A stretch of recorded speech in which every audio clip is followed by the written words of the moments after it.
अस्सलामु अलैकुम वरहमतुल्लाहि वबरकातुहू। उम्मीद करता हूँ तमाम स्टूडेंट्स बिल्कुल खैर ऑफियत से होंगे।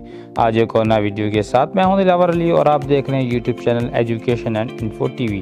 डियर स्टूडेंट, आज की वीडियो में आपको बताते हैं कि CSS जो कम्पिटिटिव एग्जामिनेशन के नाम से जाना जाता है उसकी प्रिपरेशन किस तरह करनी चाहिए, उसकी सब्जेक्ट सिलेक्शन किस तरह करनी चाहिए, उसका एलिजिबिलिटी क्राइटेरिया क्या है, एग्ज़ाम में किस तरह के क्वेश्चंस आते हैं, आपने उनकी प्रिपरेशन किस तरह करनी है, आपने जो स्टडी है वो किन बुक्स से करनी है और इसके लिए अप्लाई कैसे करना है और कौन कौन से स्टूडेंट इसके लिए एलिजिबल हो सकते हैं।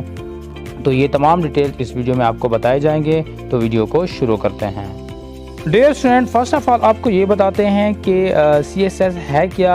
CSS का मतलब ये है कि सेंट्रल सुपीरियर सर्विसेज है और हर साल इसके लिए एग्ज़ाम कंडक्ट किया जाता है जो कि 17 ग्रेड की पोस्ट होती हैं, जिसको हम 17 ग्रेड के सिविल सर्विसेज की पोस्ट भी कह सकते हैं। और ये तमाम जो एग्ज़ाम्स होते हैं ये फेडरल पब्लिक सर्विस कमीशन ही इनको कंडक्ट करती है और इनको मॉनिटर करती है। सेकंड नंबर पे इसका जो प्रोसेस ऑफ रिक्रूटमेंट है उसके बारे में बात करते हैं। ये तकरीबन हर साल फरवरी के महीने में ही एग्ज़ाम कंडक्ट किया जाता है और इस एग्ज़ाम के दो हिस्से होते हैं, एक रिटन पार्ट होता है और दूसरा इंटरव्यू और साइकोलॉजिकल टेस्ट होता है।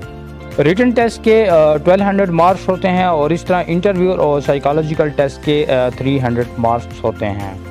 डियर स्टूडेंट, सब्जेक्ट सिलेक्शन में इसके दो ग्रुप्स होते हैं, यानी CS एग्ज़ाम के लिए आपने कौन से सब्जेक्ट सिलेक्ट करने हैं इसके दो ग्रुप्स होते हैं, एक कंपलसरी सब्जेक्ट होते हैं, एक ऑप्शनल सब्जेक्ट होते हैं। कंपलसरी सब्जेक्ट के 600 मार्क्स होते हैं और ऑप्शनल के भी 600 मार्क्स होते हैं।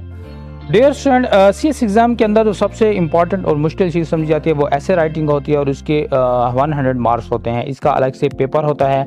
बेसिकली इंग्लिश ऐसे राइटिंग के प्रिसाइज एंड कंपोजिशन, यानी जो कैंडिडेट होता है उसकी जो ग्रामेटिकल स्ट्रक्चर्स होते हैं या उसकी कंप्रीहेंशंस होते हैं या उसकी जो पैराग्राफ राइटिंग होते हैं या उसका जो ग्रामर का सेक्शन होता है क्या वो दुरुस्त है, उसका दुरुस्त उसने इस्तेमाल किया है। इसी तरह इसके अंदर एवरीडे साइंस जो होती है उसको भी इसके अंदर कंसिडर किया जाता है, यानी बेसिक नॉलेज आपके पास होना चाहिए, बायोलॉजी का, केमिस्ट्री का, फिजिक्स का, ज्योग्राफी का और जनरल साइंस का भी इंफॉर्मेशन आपको होनी चाहिए। डियर स्टूडेंट, इसी तरह करंट अफेयर्स की इंफॉर्मेशन भी उस कैंडिडेट को होनी चाहिए, यानी वो हिस्ट्री के बारे में भी जानता हो, जियोग्राफी के बारे में जानता हो और पॉलिटिक्स के बारे में भी जानता हो, यानी वो स्टूडेंट इसके लिए अपीयर हो रहा हो।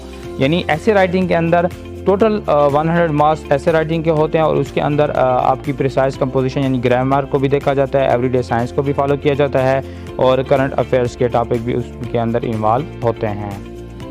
डियर स्टूडेंट, इसी तरह पाकिस्तान अफेयर का भी 100 मार्क्स का पेपर लिया जाता है, जो कि पेपर दो जोन्स में डिवाइड किया जाता है, एक प्री पार्टीशन होता है और दूसरा पोस्ट पार्टीशन होता है।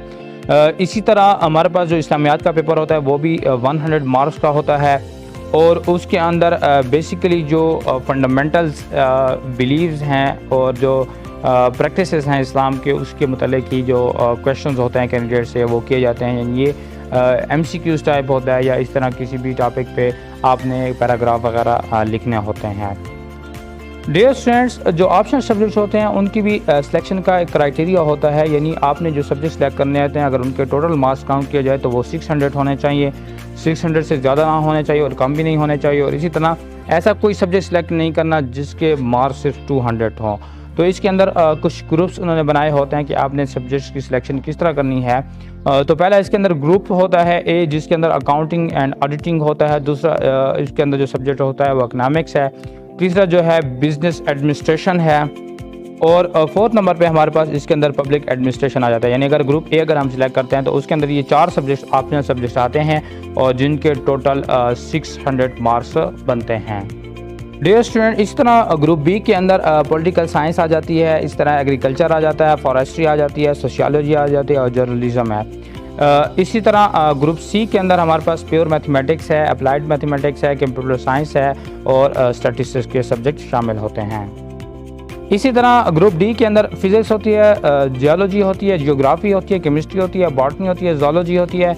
और ग्रुप E जो होता है वो टोटल हिस्ट्री सब्जेक्ट पर डिपेंड करता है और उसके अंदर इस्लामिक हिस्ट्री एंड कल्चर होता है, इंडो पाक हिस्ट्री है, ब्रिटिश हिस्ट्री है, यूरोपियन हिस्ट्री है और हिस्ट्री ऑफ USA इसके अंदर शामिल होती है। डियर स्टूडेंट, इसी तरह ग्रुप एफ के अंदर लॉ होता है, कॉन्स्टिट्यूशन लॉ होता है, और इस तरह ग्रुप जी के अंदर फिलासफी होती है। यानी जो ग्रुप एफ होता है इसमें टोटली लॉ के सब्जेक्ट होते हैं, और इस तरह ग्रुप जी के अंदर टोटली साइकोलॉजी और फिलासफी के जो सब्जेक्ट होते हैं वो इंक्लूड होते हैं।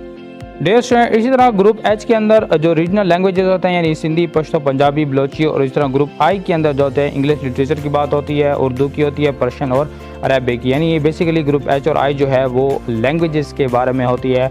इसमें से जो लैंग्वेज आपने सेलेक्ट करनी होती है उसी के मुताबिक ही आपसे इंटरव्यू में क्वेश्चंस पूछे जाते हैं। डियर स्टूडेंट, अगर इसकी एलिजिबिलिटी क्राइटेरिया की बात करें तो वो तमाम स्टूडेंट इसके लिए एलिजिबल होते हैं जो 21 से लेकर 28 ईयर्स तक उनकी एज हो, और उसी तरह उनकी जो एकेडमिक ग्रेजुएशन है वो तकरीबन सेकंड क्लास डिवीज़न हो उनकी बैचलर डिग्री के अंदर, तो वो तमाम स्टूडेंट इसके लिए अप्लाई कर सकते हैं। डियर स्टूडेंट, अगर इसके सिलेक्शन क्राइटेरिया की बात करें तो इसके अंदर नंबर ए पे हमारे पास ओपन मेरिट जो कि 10% होता है, और इस तरह कोटा सिस्टम हमारे पास 90% होता है। किस तरह इन सीट्स को डिवाइड किया जाता है उसकी परसेंटेज आप स्क्रीन पे देख सकते हैं। पंजाब प्लस इस्लामाबाद की 45% कोटा होता है, सिंध का 19%, KPK का 13%, बलूचिस्तान का 7%, गिलगित बल्तिस्तान और फाटा का 4%, और आज़ाद कश्मीर जो है उसका 2% कोटा होता है। डियर स्टूडेंट, वो तमाम स्टूडेंट जो इसके टेस्ट को क्वालिफाई कर लेते हैं तो वो इन डिफरेंट डिपार्टमेंट्स की जो लिस्ट है इसके अंदर जो है एज ए सिविल सर्विसेज के तौर पे काम करते हैं, यानी 17 ग्रेड ऑफिसर के तौर पे काम करते हैं। कोई भी क्वेश्चंस हो आप कमेंट बॉक्स में पूछ सकते हैं, इंशाल्लाह आपके तमाम कमेंट्स का जल्द से जल्द जवाब दिया जाएगा। आज की वीडियो में इतना ही काफ़ी, अपना बहुत ख्याल रखिएगा। अल्लाह हाफिज़।